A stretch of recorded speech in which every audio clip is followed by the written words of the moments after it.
Tali ajaib.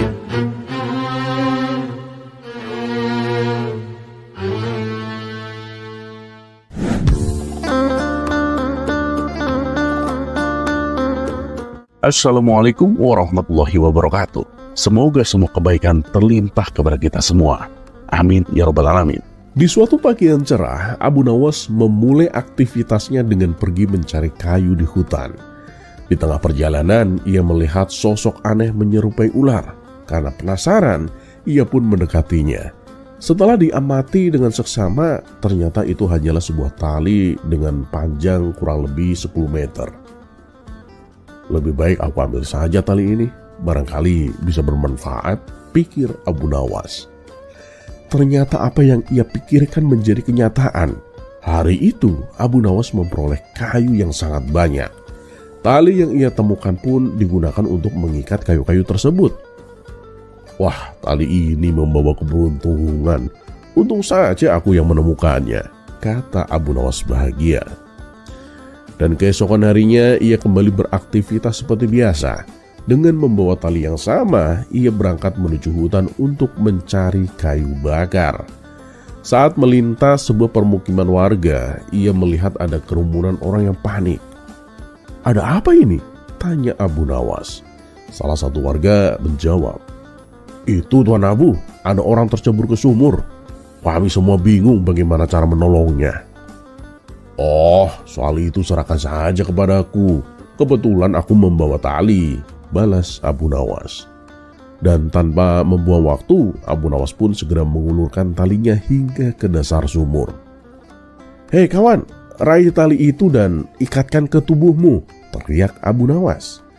Lelaki yang ada di dalam sumur pun menuruti perintah itu. Dengan dibantu beberapa warga, Abu Nawas menarik tali tersebut hingga akhirnya lelaki itu berhasil diselamatkan. Atas kejadian itu, Abu Nawas semakin kagum dengan tali miliknya. Benar-benar tak kusangka, ternyata tali ini bukan hanya membawa keberuntungan, tapi juga membawa keajaiban, gumam Abu Nawas. Hingga pada suatu hari terjadilah peristiwa yang menggelikan. Abu Jahil menaiki sebuah pohon yang tinggi.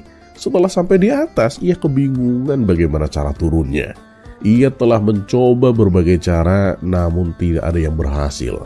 Karena sudah putus asa, ia pun berteriak meminta tolong kepada orang-orang yang melintas di bawah pohon. Sayangnya, tak satu pun dari mereka tahu bagaimana cara menolongnya. Dan saat itulah datang Abu Nawas dengan penuh percaya diri. Ia pun menyusun sebuah strategi. "Tenang Abu Jahil, jangan panik. Aku akan menolongmu dengan tali ajaibku ini," kata Abu Nawas. Ia lalu melemparkan talinya ke atas, ke arah tempat Abu Jahil berada. Abu Jahil, raih tali itu dan ikatkan ke tubuhmu." Abu Jahil yang terjebak di atas pohon pun langsung menuruti perintah itu. Orang-orang yang berkumpul mulai penasaran dengan apa yang akan dilakukan oleh Abu Nawas. Dengan hati berdebar-debar, Abu Jahil bertanya, "Kamu yakin ini bisa berhasil, Abu Nawas?" "Udahlah, percaya padaku. Aku pernah melakukan ini sebelumnya," jawab Abu Nawas tenang. Setelah Abu Jahil selesai mengikat tubuhnya, Abu Nawas langsung menarik talinya. Tanpa disangka, Abu Jahil malah terjatuh ke tanah dan terluka. Orang-orang yang melihat kejadian itu terperanjat dan berteriak, "Ya Abu Nawas, lihat akibat perbuatanmu. Abu Jahil jadi terluka. Kenapa kamu melakukan itu?" Dengan polosnya Abu Nawas menjawab, "Ya, aku pernah menolong seseorang dengan cara yang sama dan orang tersebut berhasil selamat tanpa luka sedikit pun." Mendengar itu, mereka pun merasa heran. "Memangnya kamu menolong orang yang bagaimana, Abu Nawas?" Abu Nawas pun menjawab dengan santai, "Ya, waktu itu aku menolongnya ketika ia tercebur ke dalam sumur. Nah, aku yakin dengan cara yang sama pasti akan berhasil ke Abu Jahil. Dan buktinya benar kan, Abu Jahil bisa turun." Spontan semua orang pun mengernyitkan dahi mendengar penjelasan Abu Nawas itu.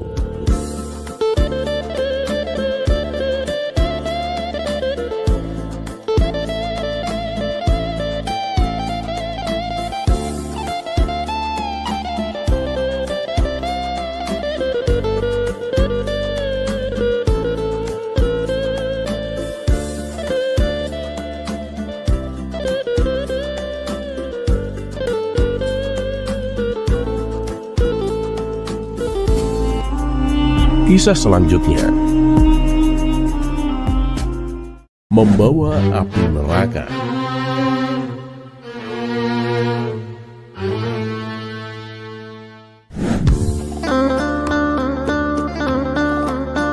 Ya Rabbal Alamin. Assalamualaikum. Pada suatu hari, Baginda Raja tampak termenung di atas singgasananya.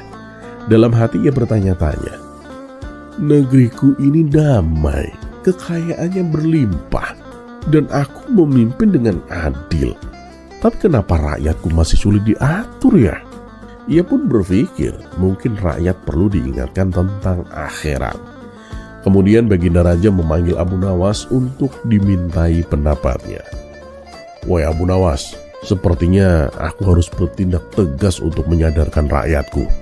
Semakin hari mereka semakin susah diatur, bahkan berani melawan para menteriku, ujar Baginda Raja. Ampun Paduka, lalu apa yang akan Paduka lakukan? Tanya Abu Nawas. Aku ingin memperingatkan mereka tentang pedihnya siksa neraka jika tidak mentaati pemimpinnya. Kamu tahu sendiri kan Abu Nawas, aku ini bukan raja yang zalim atau jahat. Aku memerintah dengan adil. Abu Nawas pun tersenyum lalu berkata, ampun Paduka yang mulia, sepertinya Paduka ini salah sasaran. Bukan rakyat yang harus diingatkan tentang akhirat, tapi justru para menteri Paduka. Saya tahu Paduka itu adil dan bijak, tapi beberapa menteri Paduka ada yang nakal, ada yang korupsi, ada pula yang jahat kepada rakyat. Itulah yang membuat rakyat berani melawan Paduka, karena mereka mengira semua tindakan para menteri itu berasal dari perintah Paduka. Hah? Jadi itu masalahnya? Kata Baginda Raja kaget. Lalu kamu tahu siapa saja menteri yang berbuat demikian? Ampun Paduka, saya tidak tahu pasti, dan saya juga tidak berani menuduh tanpa bukti. Saya punya ide untuk mengetahuinya. Siasat apa lagi yang kamu punya Abu Nawas? Tanya Baginda Raja. Ya sama seperti cara Paduka ingin memperingatkan rakyat tentang akhirat dan siksa neraka. Saya pun akan membawa api neraka ke istana Paduka. Kamu serius bisa melakukannya? Tanya Baginda Raja heran. Besok Paduka akan menyaksikannya sendiri, jawab Abu Nawas dengan enteng. Dan keesokan harinya, Abu Nawas datang ke istana dengan membawa sebuah kendi kecil yang tertutup rapat. Di dalam kendi tersebut konon berisi api neraka yang menyala. Namun anehnya Abu Nawas tidak merasa kepanasan. Ketika ia memasuki ruangan istana, para menteri sudah berkumpul bersama Baginda Raja. Abu Nawas, kendi apa yang kamu bawa itu? Tanya Baginda Raja. Kendi ini berisi api neraka Paduka. Jika tutupnya dibuka, seluruh istana bisa terbakar, jawab Abu Nawas. Kalau begitu kenapa tanganmu tidak kepanasan? Tanya salah satu menteri. Api neraka ini tidak akan membakar orang-orang yang beriman Tuan Menteri. Bagi yang jujur, tidak korupsi dan tidak sewenang-wenang, api neraka akan terasa dingin. Tapi bagi yang zalim, api ini akan membakar, jelas Abu Nawas. Karena penasaran, satu persatu para menteri mencoba memegang kendi tersebut. Menteri pertama mengangkat kendi itu, dan dalam hati ia berkata, wah, panas sekali. Namun karena takut ketahuan korupsi, ia pura-pura santai dan berkata, benar sekali Abu Nawas, ini terasa dingin dan sejuk. Menteri kedua pun ikut mencobanya. Tangannya juga merasakan panas, tapi ia menahannya agar tak ketahuan. Wah, kendi ini seperti salju, dingin sekali, katanya penuh kebohongan.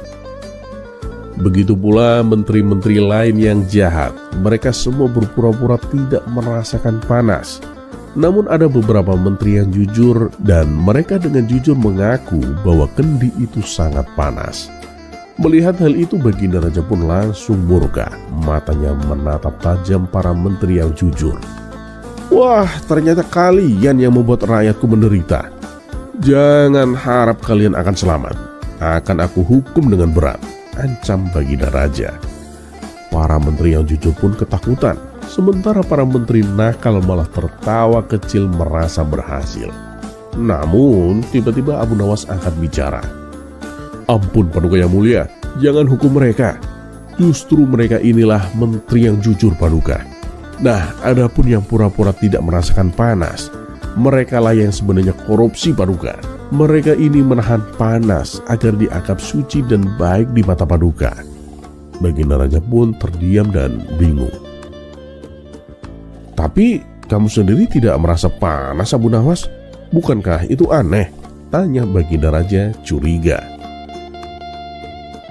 "Itu karena sebelum datang, kedua tangan saya sudah saya olesi pelumas anti panas Paduka," jawab Abu Nawas sambil tersenyum. Dan akhirnya berkat kecerdikan Abu Nawas, Baginda Raja berhasil mengungkap para menteri istana yang menyalahgunakan jabatannya. Dan saat itu juga para menteri nakal itu dipecat dan dijebloskan ke dalam penjara.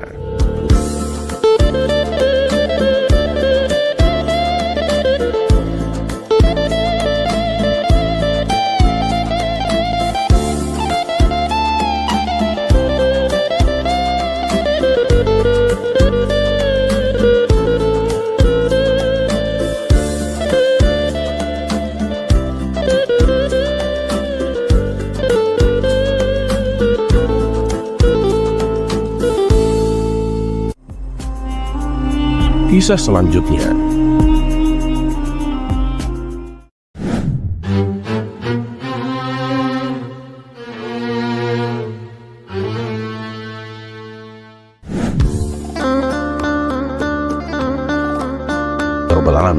Pada suatu hari, seorang wanita datang menemui Abu Nawas dengan wajah penuh dengan kegelisahan. "Tuan Abu, maukah Tuan menolongku?" tanya wanita itu dengan nada memohon. "Masalah apa yang kau alami?" tanya Abu Nawas dengan penasaran. Wanita itu menghela nafas dalam-dalam sebelum menjawabnya. "Aku sedang mengandung Tuan Abu, tapi aku tidak punya suami Tuan." Abu Nawas pun mengerutkan keningnya. "Kamu telah berbuat zina?" tanya Abu Nawas. Wanita itu buru-buru menggeleng. "Tidak Tuan, demi Allah tidak Tuan. Bayi dalam kandunganku ini adalah akibat dari perbuatan keji Tuan. Aku diperkosa oleh seseorang yang tidak kukenal beberapa bulan lalu Tuan." Abu Nawas pun terdiam sejenak. "Oh begitu, lalu apa yang bisa aku bantu?" tanya Abu Nawas kemudian.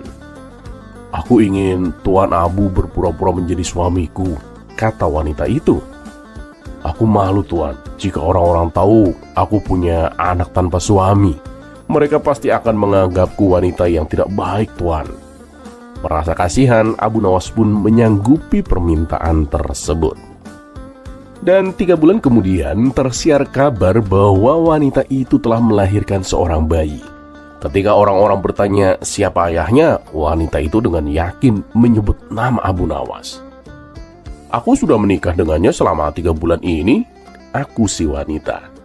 Kabar ini pun segera menjadi buah bibir. Ada yang mencibir, ada pula yang menghujat. Namun Abu Nawas tetap tenang dan tidak ambil pusing. Hingga pada suatu hari, salah seorang sahabatnya pun memberanikan diri untuk bertanya. "Maaf kawan, aku ingin bertanya kepadamu." "Oh, silakan kawan," jawab Abu Nawas santai. "Apa benar wanita yang melahirkan itu adalah istrimu?" "Ya, benar, dia itu istriku," jawab Abu Nawas tanpa ragu. "Oh, baiklah. Kalau boleh tahu, sudah berapa lama kamu menikah dengannya?" "Ya, kurang lebih 3 bulanan inilah," kata Abu Nawas. Sahabatnya pun mengangguk lalu mengernyitkan bingung. "Tapi bukankah biasanya seorang wanita mengandung selama 9 bulan Abu Nawas?" "Benar," jawab Abu Nawas. "Lalu bagaimana bisa kamu punya anak dalam waktu hanya 3 bulan?" Abu Nawas pun tersenyum dan berkata, "Hitungannya sederhana kawan. Sekarang aku bertanya balik kepadamu. Sudah berapa lama aku menikahi wanita itu?" 3 bulan, jawab sahabatnya. "Dan sudah berapa lama wanita itu menikah denganku?" 3 bulan juga, sahabatnya mengulang jawaban yang sama. "Dan setelah kami menikah, sudah berapa lama bayi itu dalam kandungannya?" 3 bulan juga? Nah, kalau dijumlahkan 3 bulan, ditambah 3 bulan dan ditambah 3 bulan, hasilnya 9 bulan. Sesuai dengan hitungan yang kamu kira kan? Jelas Abu Nawas dengan penuh percaya diri. Sahabatnya terdiam, mulutnya sedikit terbuka. Dan setelah berpikir sejenak, ia pun menggaruk-garuk kepalanya sendiri. Tunggu, ada yang aneh di sini. Tapi entah kenapa aku merasa hitungan itu benar ya. Abu Nawas pun hanya tersenyum dan berlalu, meninggalkan sahabatnya yang masih bingung dengan logika yang tak masuk akal, tetapi terasa masuk akal itu.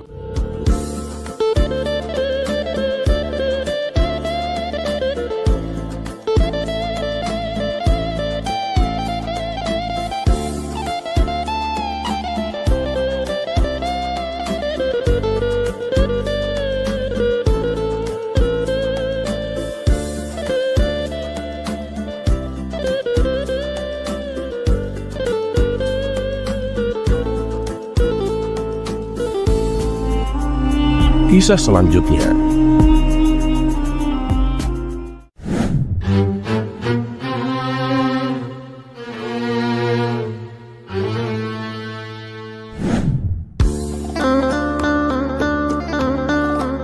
Rabbal Alamin, perseteruan antara Abu Nawas dan Abu Jahil seakan tiada hentinya. Meskipun berulang kali Abu Nawas mengalah, Abu Jahil selalu saja membuat ulah. Sehingga mau tak mau, Abu Nawas terpaksa meladeninya. Dan tentu sudah bisa ditebak, Abu Jahil yang menanggung kekalahan. Akan tetapi dengan kekalahannya ini malah membuat Abu Jahil semakin geram dan berusaha untuk membalasnya. Kabar perseteruan keduanya ini pun akhirnya sampai ke telinga Baginda Raja. Lalu terbesit di benak sang raja untuk mendamaikan mereka berdua. Maka dipanggillah keduanya ke istana supaya menghadap Baginda Raja. Abu Nawas, Abu Jahil, kalian berdua ini kan hidup bertetangga. Kenapa sih selalu bermusuhan? Tanya Baginda Raja. Ampun Paduka yang mulia, tapi bukan saya yang memulainya. Abu Jahil lah yang selalu mengganggu saya, jawab Abu Nawas. Wah, jangan fitnah kau Abu Nawas. Justru kamu yang selalu membuatku jengkel, bantah Abu Jahil. Keduanya pun lalu bertengkar hebat, saling menyalahkan satu sama lain. Sudah, kalau begini caranya, kalian tidak akan bisa akur, bentak Baginda Raja. Suasana pun menjadi hening untuk beberapa saat. Kemudian Baginda Raja berkata, ya sudah, begini saja. Kalau kalian mau berdamai, akan saya kabulkan 3 permintaan. Apapun keinginan kalian. Benarkah Paduka? Bagaimana kalau saya minta emas? Tanya Abu Nawas. Akan aku berikan, asalkan kalian mau berdamai, jawab Baginda Raja. Mendengar hal itu, Abu Jahil yang memang iri dengan Abu Nawas mengajukan syarat kepada sang raja.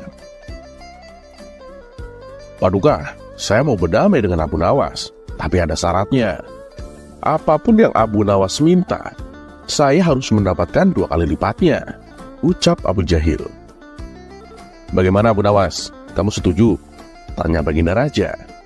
Sejenak Abu Nawas terdiam, seperti ada sesuatu yang dipikirnya. Dan pada akhirnya Abu Nawas pun menyetujuinya. Baiklah Paduka, tapi bila ada salah satu keinginan saya yang tidak mau diterima Abu Jahil, maka semua hadiah untuknya harus menjadi milikku, jelas Abu Nawas. Tentu saja Abu Nawas, dengan senang hati aku mau menerimanya, sahut Abu Jahil dengan sombong.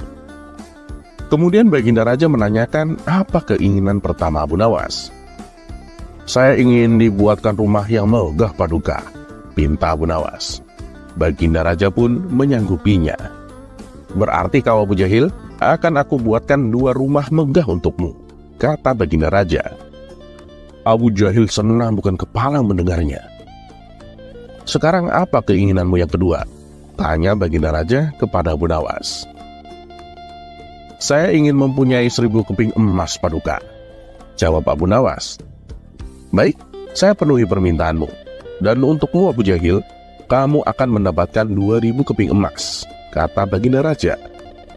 Seketika Abu Jahil tertawa girang. Dalam hati ia berkata, "Sekarang aku lebih kaya darimu Abu Nawas.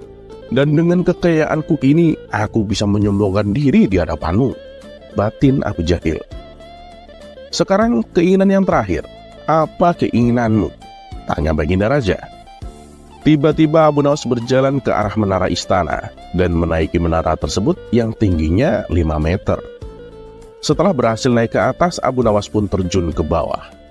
Untunglah Abu Nawas baik-baik saja, hanya kakinya yang lecet-lecet sedikit. Kemudian ia menghampiri Baginda Raja. "Ya Abu Nawas, apa maksud perbuatanmu itu?" tanya Baginda Raja. "Ya, itu tadi keinginan terakhir saya, Paduka," kata Abu Nawas memberitahu. "Oh begitu, berarti kau Abu Jahil, kamu harus lompat dari menara yang tingginya 2 kali lipat," ujar Baginda Raja.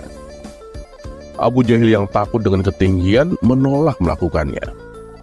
"Saya nggak mau Paduka, saya pilih menara yang tingginya sama," protes Abu Jahil. "Wah, nggak bisa gitu dong, kamu sendiri kan yang minta. Apapun yang aku inginkan, kamu meminta 2 kali lipatnya," sahut Abu Nawas. "Benar Abu Jahil, bukankah itu syarat yang kamu ajukan sendiri? Kalau kamu menolak melakukannya, berarti sebuah hadiah yang akan kamu terima menjadi milik Abu Nawas. Dan itu sudah sesuai kesepakatan. Ingat itu Abu Jahil," timpal Baginda Raja. "Kurang ajar Abu Nawas. Mana mungkin aku lompat dari ketinggian 10 meter. Itu sih sama saja bunuh diri," gerutu Abu Jahil.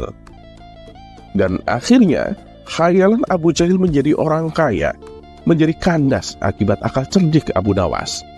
Malahan, Abu Nawas yang mendapatkan harta 3 kali lipat dari yang ia minta. Lagian, belum apa-apa sudah ada niatan untuk menyombongkan diri kepada Abu Nawas.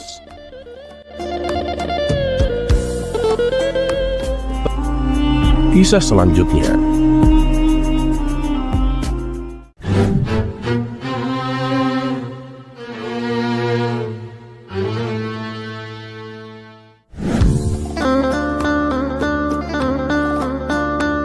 Ya Rabbal Alamin. Dikisahkan ada seorang lelaki yang ingin menyewa keledai milik Abu Jahil. Keledai tersebut akan digunakan sebagai kendaraan untuk perjalanannya menuju kota. Dan secara kebetulan, Abu Jahil juga mempunyai tujuan yang sama, yaitu ke kota.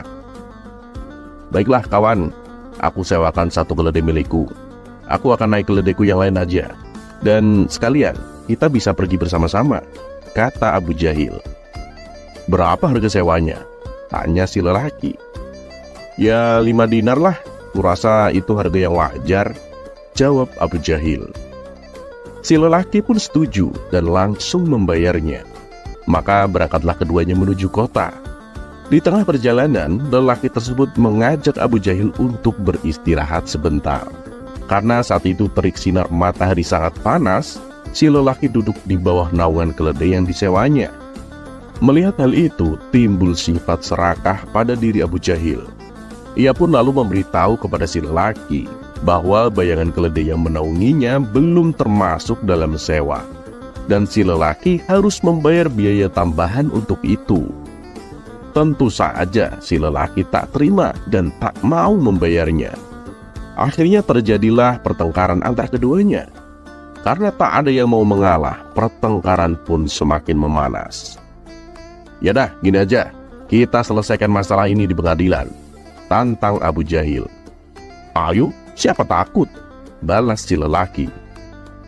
Dan singkat cerita, sampailah keduanya di ruang pengadilan. Di hadapan Tuan Hakim, Abu Jahil berkata, "Yang mulia Tuan Hakim, orang ini kan menyewa keledai saya. Dia hanya menyewa tubuhnya, bukan bayangannya. Jadi jika dia ingin menggunakan bayangan keledai itu, dia harus membayar biaya tambahan. Tapi dia malah menolaknya Tuan Hakim." Mendengar aduan Abu Jahil itu, Tuan Hakim agak terkejut dan heran. Sebab ini adalah perkara aneh yang belum pernah ia dengar. Tapi sebagai hakim yang bijak, ia tetap meladeninya dengan adil. "Emang benar begitu?" tanya Tuan Hakim kepada si lelaki. "Benar ya mulia, saya memang menyewa keledainya. Tapi bayangan yang saya gunakan kan juga berasal dari keledai tersebut. Lalu kenapa saya harus membayar? Ujar si lelaki. Abu Jahil pun langsung menyahut. Ya karena yang kamu sewa itu hanya keledainya, bukan peserta bayangannya. Jadi harus ada biaya tambahan dong. Pertengkaran pun kembali terjadi, dan kali ini lebih hebat dari sebelumnya. Sementara Tuan Hakim yang tak mau ambil pusing segera memanggil Abu Nawas untuk menyelesaikan masalah ini. Ketika Abu Nawas sudah datang, ia lalu diberitahu oleh Tuan Hakim pokok permasalahan yang sedang diributkan. Kemudian Abu Nawas berkata kepada keduanya, "Baiklah, aku akan memberikan keputusan yang adil terkait masalah yang menimpa kalian. Abu Jahil, gugatanmu untuk meminta biaya tambahan itu sudah benar. Karena orang ini kan hanya menyewa keledaimu, bukan beserta bayangannya. Sekarang beritahu aku, berapa biaya tambahan yang kau inginkan?" tanya Abu Nawas. "Sama seperti harga sewa keledai lah, 5 dinar, jawab Abu Jahil. "Dan kamu, sekarang keluarkan uang 5 dinarmu, perintah Abu Nawas kepada si lelaki. "Tapi Tuan, ini hanya sisa uang yang aku miliki. Kalau aku memberikannya, besok anak dan istriku akan makan apa?" kata si lelaki menahan tangisnya. "Sudah, turuti saja perintahku," tegas Abu Nawas. Akhirnya dengan terpaksa, si lelaki mengeluarkan uang 5 dinar dan menyerahkannya kepada Abu Nawas. "Abu Jahil, sekarang ikut aku. Kita serah terima uang sewa bayangannya di luar," ajak Abu Nawas. Ketika keduanya sudah di luar ruangan, Abu Nawas sengaja mengarahkan uang tersebut agar terkena sinar matahari. "Nah, kau lihat itu Abu Jahil? Silahkan kamu ambil bayangan itu sebagai biaya tambahannya," kata Abu Nawas. "Loh, kok gitu? Yang aku minta uang aslinya lah." "Dengar Abu Jahil, sewa keledai itu dibayar pakai uang asli. Kalau sewa bayangan keledai, ya dibayarnya pakai bayangan uang," jelas Abu Nawas. Mendengar hal itu, Abu Jahil pun merasa kecewa. Rencana busuknya untuk mendapatkan uang tambahan menjadi gagal gara-gara akal cerdik Abu Nawas. Sementara si lelaki yang tadinya bersedih kini menjadi ceria karena uang 5 dinarnya bisa kembali.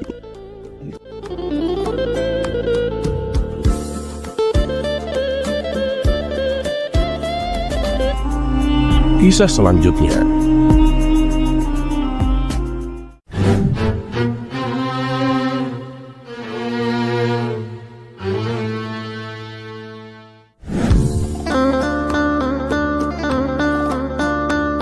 Ya Rabbal Alamin. Entah kenapa, tanpa sebab yang jelas, tiba-tiba Baginda Raja menjadi emosional dan memaki-maki semua para menterinya. Abu Nawas yang kala itu berada di dalam istana juga tak luput dari amarah Baginda Raja. Saking emosinya, ia mengusir Abu Nawas dan melarangnya menginjakan kakinya lagi di istana. Beberapa hari setelah peristiwa itu, banyak warga yang mengeluh dengan perubahan sikap Baginda Raja. Ia sekarang mudah emosi dan gampang marah. Bahkan beberapa menterinya ada yang mengundurkan diri karena takut terkena amarahnya. Akhirnya, satu demi satu para menterinya mulai berkurang. Hal ini membuat Baginda Raja khawatir. Ia pun membuka kesempatan bagi rakyatnya untuk menduduki jabatan sebagai menteri. Namun tak ada satupun yang berani mendaftar. Menghadapi masalah ini, Baginda Raja bertambah bingung. Kemudian ia bertanya kepada penasehat istana yang masih setia mendampinginya. "Ada apa sebenarnya dengan kerajaan ini? Kenapa jadi begini?" "Ampun Paduka Yang Mulia, hal ini dikarenakan sikap Paduka sendiri. Akhir-akhir ini Paduka mudah emosi dan tanpa sebab menghukum menteri yang tidak bersalah. Hal itulah yang membuat mereka tidak tahan menjadi menteri istana. Sebaiknya Paduka periksa diri, barangkali ada solusinya," saran penasehat istana. "Kamu kira aku ini sakit? Lancang sekali ucapanmu," bentak Baginda Raja. Ia pun menyuruh beberapa pengawal untuk menangkap dan memenjarakan penasehat tersebut. Kabar tentang dipenjarakannya penasihat istana akhirnya sampai juga ke telinga Abu Nawas.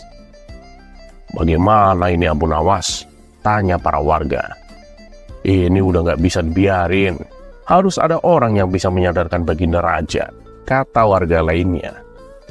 "Bener Abu Nawas, tapi kalau kami yang melakukannya, itu nggak mungkin. Penasihat istana saja di penjara, apalagi kami yang rakyat kecil," timpal warga lainnya. Sesaat Abu Nawas termenung, ia mulai memutar otak untuk mendapatkan jalan keluarnya. Tidak berapa lama kemudian muncullah ide konyol di benaknya. "Ya sudah, begini saja. Kalian semua sebarkanlah kabar bahwa aku diterkam harimau yang kupelihara sejak kecil," kata Abu Nawas. Mereka pun setuju dan menuruti perkataannya, meskipun mereka tidak tahu apa maksud di balik rencana Abu Nawas tersebut. Mereka tetap melakukannya. Singkat cerita, seluruh penduduk Baghdad dihebohkan oleh berita tentang Abu Nawas yang diterkam oleh harimau peliharaannya. Dengan cepat kabar itu pun beredar dan akhirnya terdengar juga oleh Baginda Raja. "Apa benar Abu Nawas diterkam harimau?" tanya Baginda Raja kepada salah satu menterinya. "Menurut kabar yang beredar memang benar Paduka Yang Mulia," jawab menterinya. "Tapi sejak kapan Abu Nawas pelihara harimau?" tanya Baginda Raja kembali. "Untuk itu hamba kurang tahu Paduka. Tapi yang hamba dengar, ia memeliharanya sejak harimau itu masih bayi," jelas menterinya. Karena penasaran, Baginda Raja pun datang ke rumah Abu Nawas untuk menengoknya. Setibanya di sana, Abu Nawas tampak sedang duduk di depan rumahnya. "Bagaimana keadaanmu Abu Nawas?"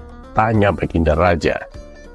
"Alhamdulillah Paduka, saya sehat walafiat," jawab Abu Nawas. Tentu saja hal ini membuat Baginda Raja heran. "Orang-orang bilang kamu diterkam harimau. Bagaimana itu bisa terjadi? Dan sejak kapan kamu memelihara harimau?" tanya Baginda Raja. "Ampun Paduka, untuk menjawab pertanyaan Paduka ini butuh waktu yang lama untuk menceritakannya," ujar Abu Nawas. "Aku siap mendengarkannya Abu Nawas. Silakan, ceritakan saja padaku," balas Baginda Raja. Abu Nawas pun lalu memulai ceritanya. "Jadi begini ceritanya Paduka. Waktu itu saya melewati jalanan sepi. Nah, di tengah jalan saya menemukan anak harimau yang tengah sakit dan butuh pertolongan. Saya pun membawanya pulang dan merawatnya. Para warga awalnya sudah memperingatkan saya bahwa harimau adalah hewan yang buas dan bisa berbahaya jika dipelihara. Namun seiring berjalannya waktu, setelah harimau itu tumbuh dewasa, ia menjadi hewan yang penurut. Para warga pun tidak ada yang takut bila berpapasan dengannya. Bahkan tidak sedikit anak-anak yang bermain dengan harimau milikku itu Paduka." Di sela-sela ceritanya, Baginda Raja bertanya, "Kalau memang penurut, kenapa dia sampai menerkammu Abu Nawas?" Abu Nawas lalu melanjutkan ceritanya.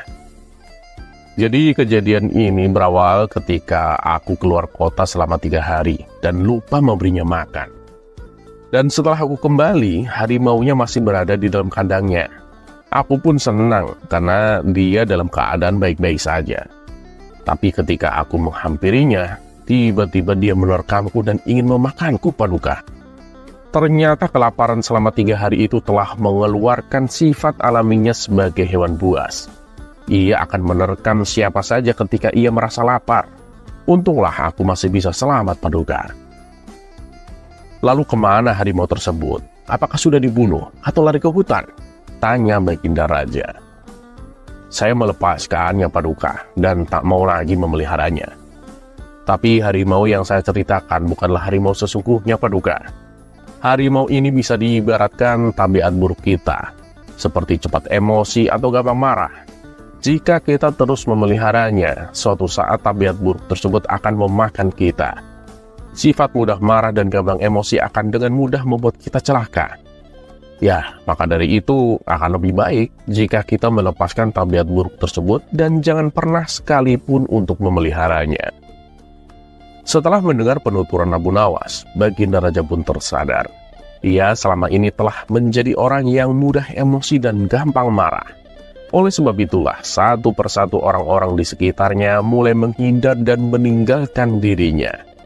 Sejak saat itu, Baginda Raja bertekad akan membuang semua tabiat buruk yang selama ini dipeliharanya.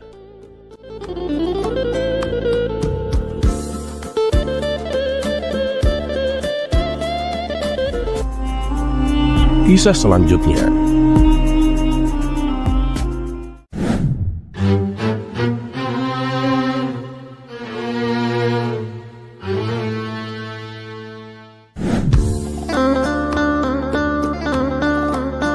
Ya Rabbal Alamin. Menjelang pagi hari, suasana kota Baghdad cukup ramai seperti biasanya. Orang-orang berlalu lalang melakukan berbagai aktivitas mereka. Sementara itu, Abu Nawas memutuskan untuk berkeliling di sekitar tempat tinggalnya. Cuaca yang cerah seolah mendukung kegiatan di pagi itu. Abu Nawas berjalan menyusuri kota, sesekali tersenyum dan berhenti sejenak saat ada seseorang yang menyapanya. Karena sikapnya yang ramah itu, tak heran bila banyak orang mengenalnya sebagai sosok yang mudah bergaul dengan siapa saja. Meskipun terkenal sebagai cendekiawan pandai dan penyair masyhur, Abu Nawas tetap rendah hati. Hal itu membuat dirinya dihormati dan disegani oleh masyarakat. Saat sedang asik menikmati suasana pagi, tanpa sengaja Abu Nawas melewati depan rumah Tuan Hakim kota. Rumah itu megah dan besar, layaknya rumah pejabat pada umumnya. Dan kebetulan Tuan Hakim sedang duduk santai di halaman rumahnya. Ia dikenal sebagai seorang hakim yang pandai dan bijaksana dalam menyelesaikan berbagai persoalan. Melihat Abu Nawas lewat, Tuan Hakim pun segera menyapanya. "Hei Abu Nawas, mau kemana?" "Jalan-jalan Tuan, ya sekedar menghilangkan rasa suntuk," jawab Abu Nawas. "Tunggu Abu Nawas, jangan pergi dulu," cegah Tuan Hakim. "Memangnya ada apa Tuan? Sepertinya penting sekali," tanya Abu Nawas. "Sini, mampir ke rumahku, ada yang ingin aku tanyakan," ujar Tuan Hakim. Abu Nawas pun diajak masuk dan dipersilakan duduk di ruangan tamu. Karena tidak terbiasa duduk di kursi yang empuk dan mewah, Abu Nawas pun merasa agak canggung. Tuan Hakim kemudian mulai berbicara. "Seandainya ya manusia mau mematuhi hukum dan etika, pastilah dunia menjadi aman dan tentram." Mendengar ucapan tersebut, Abu Nawas buru-buru membantah. Tunggu Tuan Hakim, bukan manusia yang harus mematuhi hukum Tuan. Justru hukumlah yang seharusnya menyesuaikan dengan kemanusiaan." Tuan Hakim pun mencoba mencari celah untuk membenarkan pendapatnya. Ia ingin menguji kecerdasan Abu Nawas dengan mengajaknya beradu argumen. "Ya sudah, begini saja Abu Nawas. Kamu kan terkenal sebagai cendekiawan. Aku ingin mendengar pendapatmu. Seandainya kamu disuruh memilih antara kekayaan atau kebijaksanaan, mana yang akan kamu pilih?" Tanpa berpikir panjang, Abu Nawas pun langsung menjawab. "Tentu saja saya pilih kekayaan Tuan Hakim." Mendengar jawaban tersebut, Tuan Hakim pun menatap Abu Nawas dengan tersenyum sinis.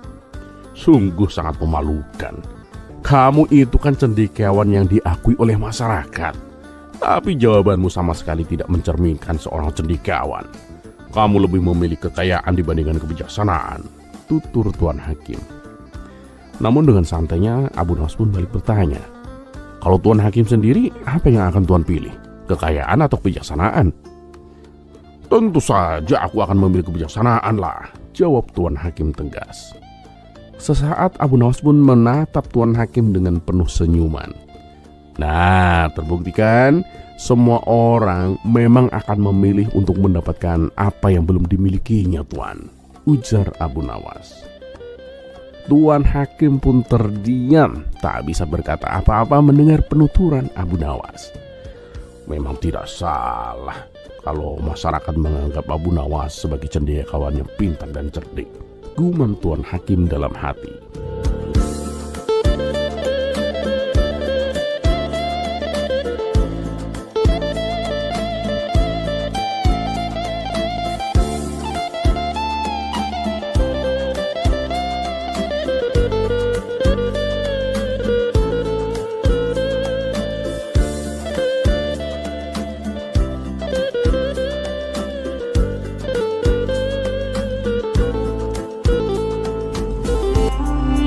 Kisah selanjutnya.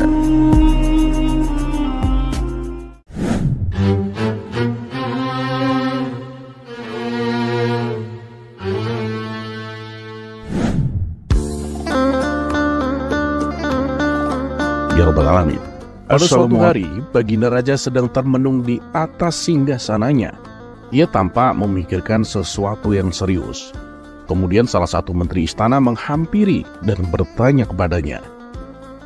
Ampun Paduka yang mulia, hamba perhatikan sepertinya Paduka sedang gelisah. Apa yang sedang Paduka pikirkan? Baginda Raja kemudian menjawab, aku sedang memikirkan bagaimana nasib kerajaanku kelak setelah aku tiada. Apakah akan tetap berjaya seperti ini atau malah sebaliknya? Andai kan aku seperti Nabi Daud dan Nabi Sulaiman, bisa memimpin kerajaan sampai di usia tua. Sang menteri pun membalas, Paduka yang mulia, hamba selalu mendoakan Paduka agar Paduka diberi umur panjang dan bisa memimpin kerajaan ini sampai tua. Baginda Raja kemudian bertanya, apakah kau tahu rahasianya agar umur panjang? Mendengar pertanyaan tersebut, sang menteri sempat merasa heran. Paduka ingin berumur panjang seperti Nabi Khidir? Tanya sang menteri. Ya, kalau bisa, tentu saja aku mau. Tapi apa kamu tahu rahasianya? Jawab Baginda Raja. Waduh, maaf Paduka yang mulia. Kalau soal itu, hamba tidak tahu Paduka. Tapi kenapa tidak tanyakan saja kepada para cendekiawan? Kata sang menteri menyarankan. Ternyata usulan tersebut disambut gembira oleh Baginda Raja. Ia pun segera memerintahkan beberapa pengawal untuk mengundang para cendekiawan di kota Baghdad. Ketika para tamu undangan telah datang, salah satu menteri berkata kepada Baginda Raja, maaf Paduka yang mulia, sepertinya Paduka telah melewatkan satu orang untuk diundang. Baginda Raja kemudian bertanya, oh ya, siapa itu? Abu Nawas Paduka yang mulia. Ya, sekaligus untuk menguji seberapa cerdas dan cerdiknya para cendekiawan itu bila diadu dengan Abu Nawas. Jawab sang menteri. Benar juga katamu.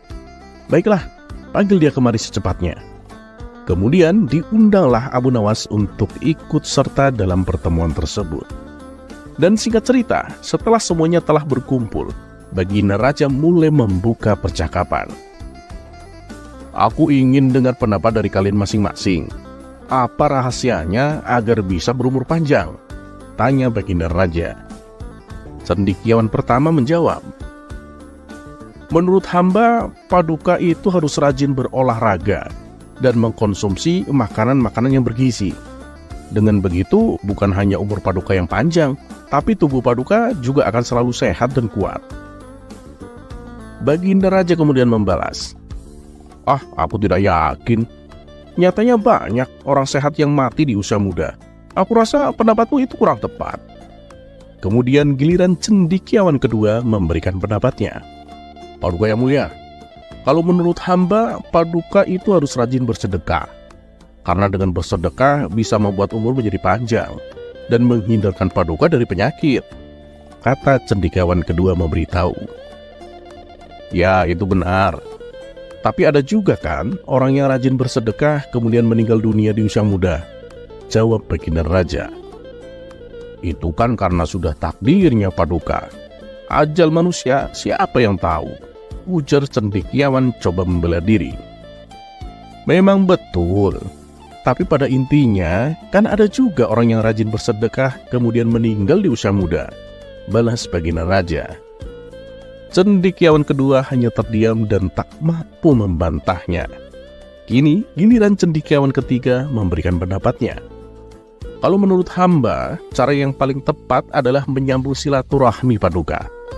Bukankah dalam ajaran agama kita, bila seseorang menyambung silaturahmi akan diberikan umur yang panjang? Kata cendekiawan ketiga. Ya, aku setuju itu. Tapi bukankah ada juga orang yang meninggal di usia muda meskipun dia itu rajin menyambung silaturahmi? Balas Baginda Raja. Ya, itu karena dia ditakdirkan meninggal di usia muda Paduka. Tak ada seorang pun yang bisa lari dari takdir kematian meskipun hanya sedetik, ujar cendekiawan ketiga. Iya benar. Tapi pada intinya ada juga kan orang yang rajin silaturahmi kemudian meninggal di usia muda, kata Baginda Raja. Dan yang terakhir, tibalah giliran Abu Nawas. Bagaimana dengan pendapatmu Abu Nawas? Apa rahasianya agar berumur panjang? Tanya Baginda Raja. Itu mudah Paduka yang mulia. Rahasianya hanya satu. Bahkan Paduka bisa berumur panjang seperti Nabi Khidir, jawab Abu Nawas. Beneran Abu Nawas? Beritahulah aku apa rahasianya, desak Baginda Raja tak sabar. Rahasianya adalah jangan mati Paduka. Bila seseorang bisa menerapkan hal itu, dia pasti akan hidup kekal, kata Abu Nawas. Tapi gimana bila ternyata dia meninggal di usia muda? Tanya Baginda Raja. Ya berarti dia tidak menerapkan hal tersebut Paduka, makanya dia mati. Coba kalau dia jangan mati, pasti dia akan tetap hidup, jelas Abu Nawas. Mendengar penjelasan Abu Nawas, Baginda Raja tertawa terbahak-bahak. Meskipun jawabannya sangat konyol, namun Baginda Raja tak bisa membantahnya. Itulah kecerdikan Abu Nawas dalam memainkan kata-kata.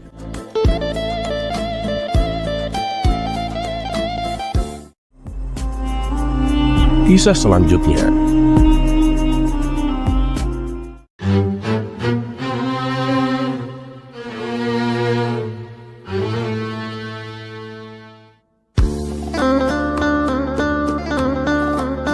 Salah satu tokoh besar umat Islam ini berhasil membuat Romawi menundukkan kepala karena wibawanya.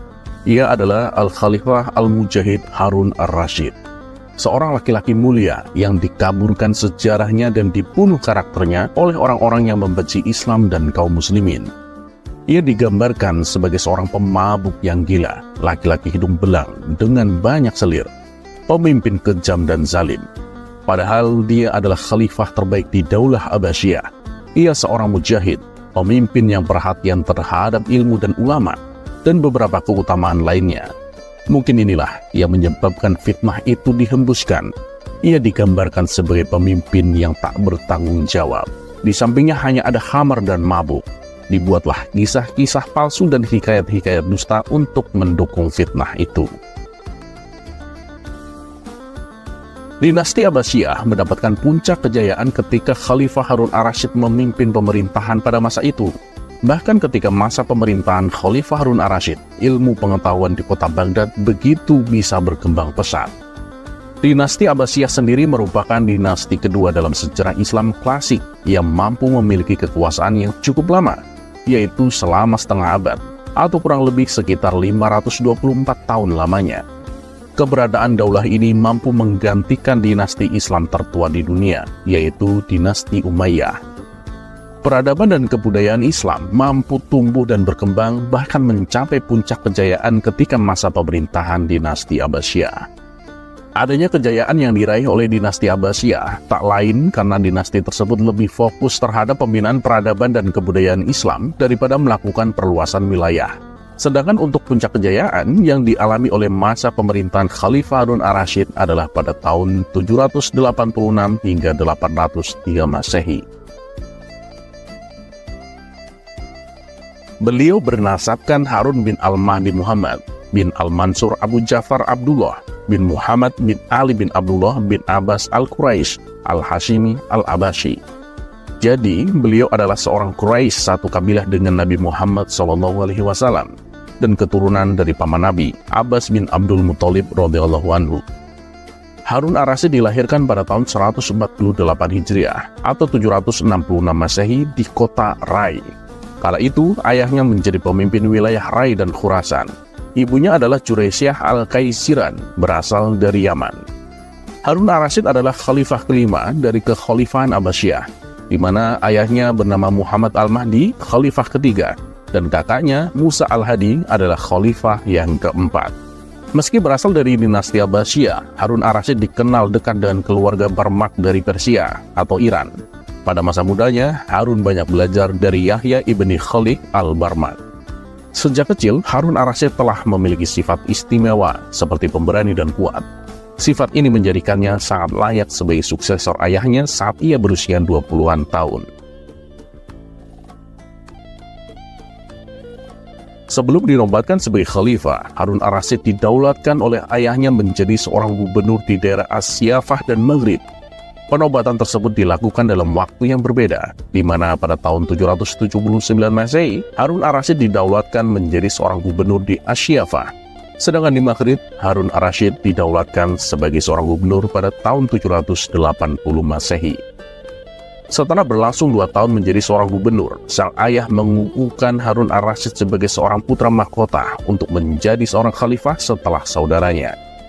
Tepat pada tanggal 14 September tahun 786 Masehi, Harun ar-Rasyid sudah menduduki takhta tertinggi di dinasti Abbasiyah sebagai seorang khalifah kelima. Harun ar-Rasyid memiliki kekuasaan yang cukup lama, yaitu 23 tahun, dari tahun 786 Masehi hingga 809 Masehi. Selama menjadi seorang khalifah, Harun ar-Rasyid mampu membawa dinasti Abbasiyah ke arah puncak kejayaan. Bahkan banyak hal yang bisa ditiru dari Khalifah Harun ar-Rasyid, mulai dari seorang pemimpin, menjalin hubungan harmonis dengan para ulama, ahli hukum, penulis, seniman, dan qori.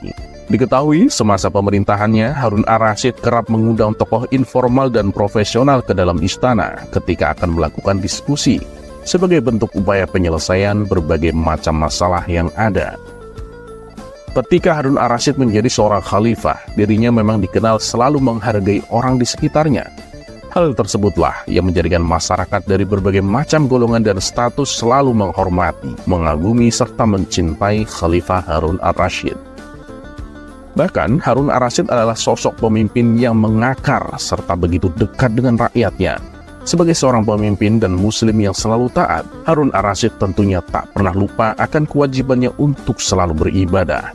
2 kali dalam setahun, Harun ar-Rasyid selalu menunaikan ibadah haji dan umroh.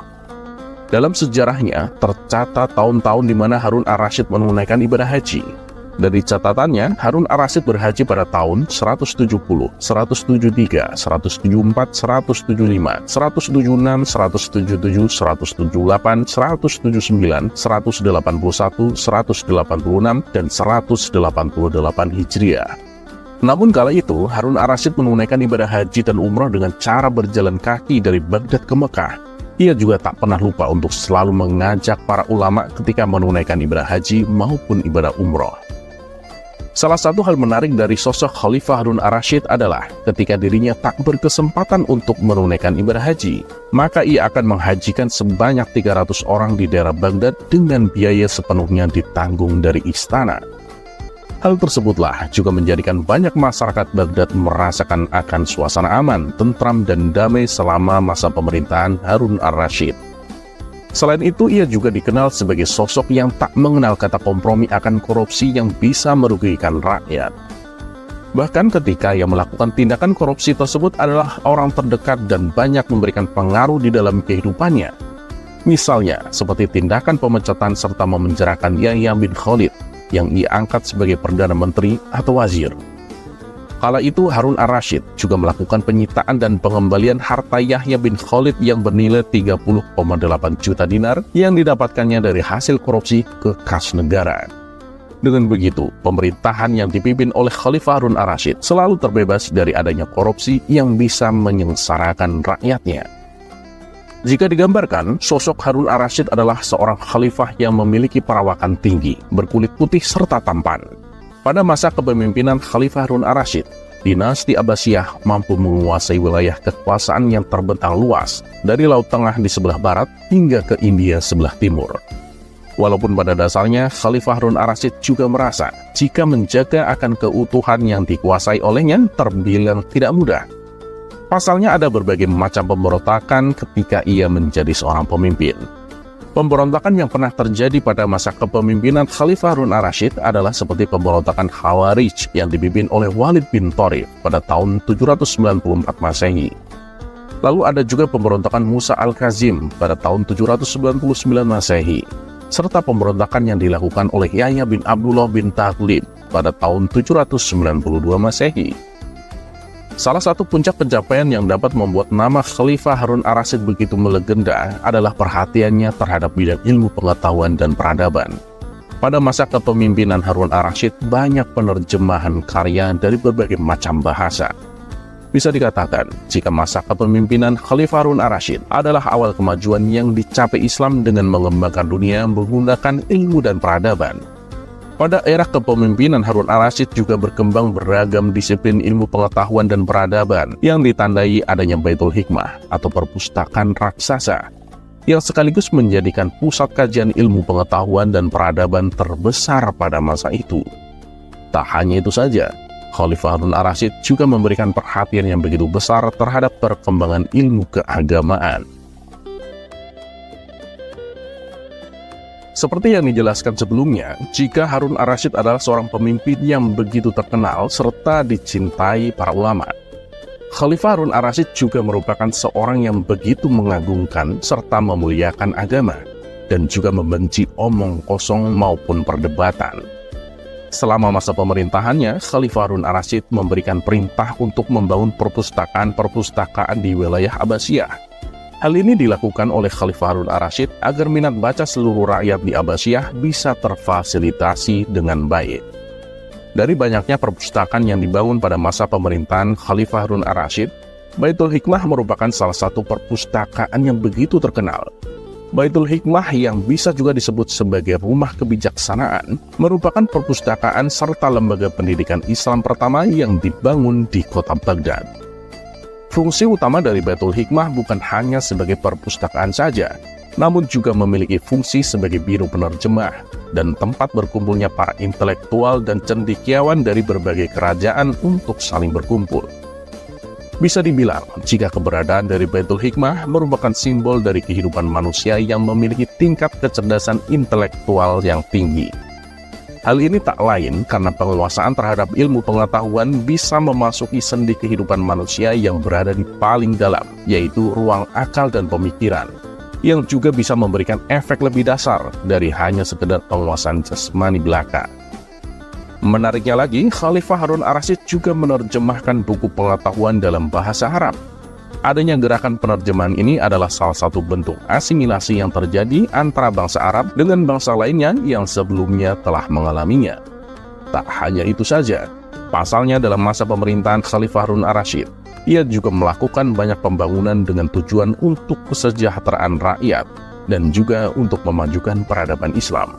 Beberapa di antaranya adalah membangun kota Baghdad yang terletak di antara sungai Efrat dan Tigris dengan membuat bangunan-bangunan yang begitu megah. Selain itu, ia juga membangun tempat peribadatan.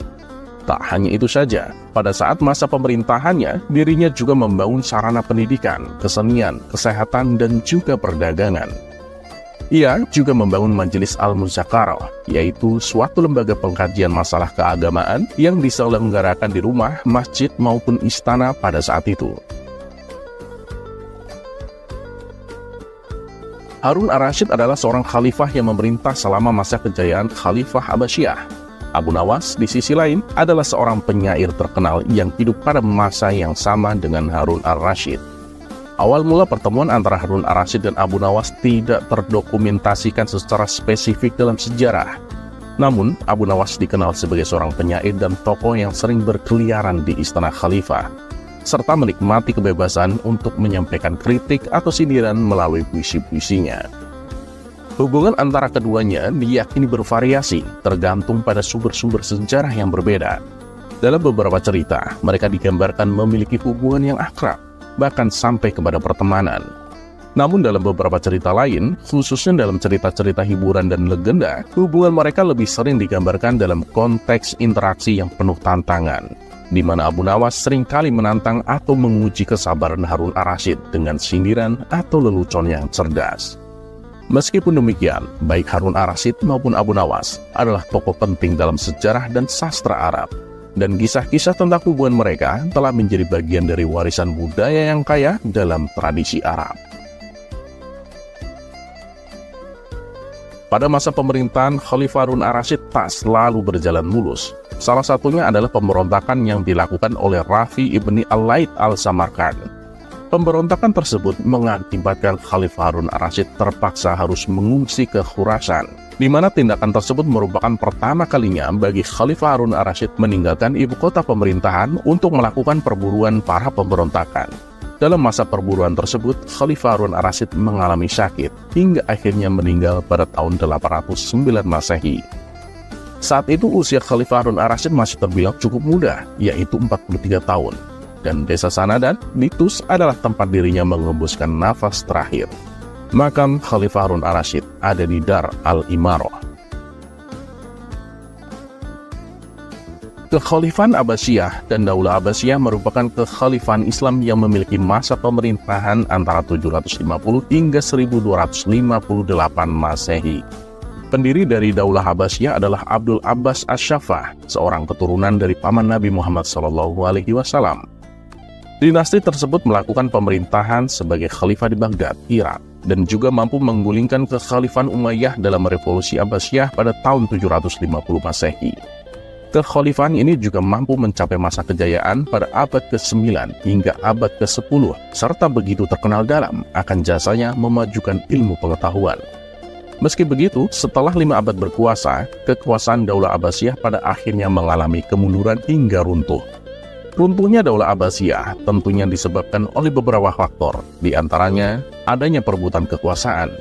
Salah satu faktor internal yang bisa menyebabkan Daulah Abbasiyah mengalami kondisi kemunduran hingga runtuh adalah adanya perebutan kekuasaan oleh orang-orang yang memiliki pengaruh di kerajaan.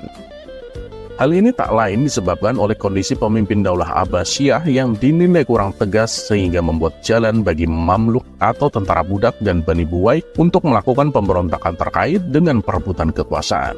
Meski khalifah tetap dipegang oleh orang keturunan Abbasiyah, namun dinasti kecil lainnya yang jauh dari pusat pemerintahan sudah mulai lahir. Adanya persaingan antar bangsa. Adanya persaingan antar bangsa juga menjadi salah satu faktor runtuhnya dinasti Abbasiyah. Persaingan antar bangsa tersebut terjadi ketika Khalifah Abbasiyah didirikan. Bani Abbas bersekutu dengan orang-orang Persia yang tak senang akan pemerintahan yang dilakukan oleh Bani Umayyah.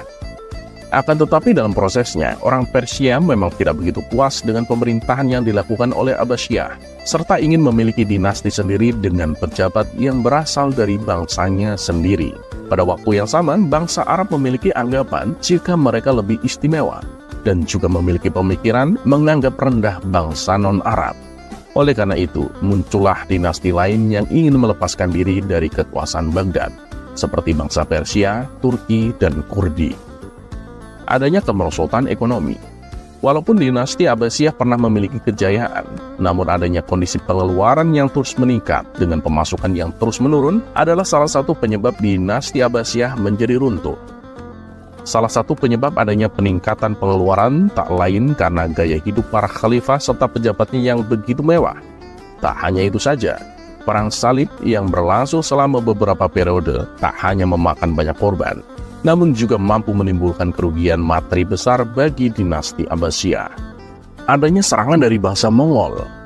Serangan bangsa Mongol yang berhasil menghancurkan kota Baghdad merupakan faktor yang menyebabkan dinasti Abbasiyah mengalami keruntuhan. Pada tahun 1258, tentara Mongol yang memiliki kekuatan sekitar 200.000 orang secara langsung melakukan penyerangan ke kota Baghdad. Khalifah terakhir dari dinasti Abbasiyah yaitu Al-Mustashim dibuat tak berdaya dalam upayanya membendung tentara Mongol dengan jumlah yang begitu banyak. Di mana penyebab utama tentara Mongol melakukan penyerangan sebenarnya ada dua. Yang pertama adalah adanya kesalahan yang dilakukan Kekaisaran Khawarizmiyah yang secara tak langsung menjadi benteng Abbasiyah dari Mongol. Lalu yang kedua adalah adanya invasi bangsa Mongol dengan latar belakang motif ekonomi. Dalam serangan tersebut, bangsa Mongol berhasil menghancurkan kota Baghdad, bahkan membakarnya. Oleh karena itu, berbagai macam fasilitas kota, seperti perpustakaan yang di dalamnya memiliki isi berbagai macam peradaban dan juga ilmu pengetahuan dihancurkan oleh tentara Hulagukan. Pasukan Hulagukan juga membunuh ribuan muslim di kota Baghdad, dan secara otomatis hal tersebut menjadi tanda berakhirnya dinasti Abbasiyah. Harun ar-Rasyid adalah seorang khalifah dinasti Abbasiyah.